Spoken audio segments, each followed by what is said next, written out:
श्रीनारायण स्तोत्रम् त्रिभुवन भवनाभिरामकोशम् सकलकलङ्कहरं परं प्रकाशम् अशरण शरणं शरण्यमीशम् हरिमजम् अच्युतम् ईश्वरं प्रपद्ये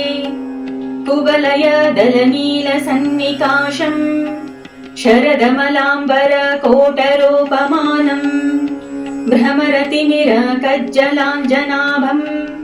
सरसिज चक्रगदाधरं प्रपद्ये विमलमलीकलापकोमलाङ्गम् सितजलपङ्कज कुड्मलाभशङ्खम् श्रुतिरणित विरञ्ची चञ्चरीकम्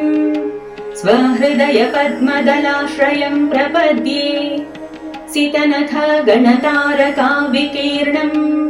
स्मितधवलानन पीवरेन्दुबिम्बम् हृदयमणिमरीचिजालगङ्गम् हरिशरदम्बरमाततं प्रपद्ये अविरलकृतसृष्टिसर्वलीनम् सततम् अजातमवर्धनं विशालम् गुणशतजरठाभिजातदेहम्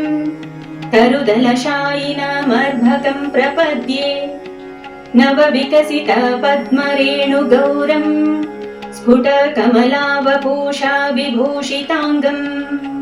दिनशमसमयारुणाङ्गरागम् कनकनिभाम्बर सुन्दरं प्रपद्ये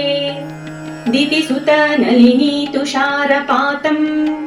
सुरनलिनी सततोदितार्कबिम्बम् कमलज नलिनी जलावपूरं हृदि नलिनी निलयं विभुं प्रपद्ये त्रिभुवन नलिनी सितारविन्दम्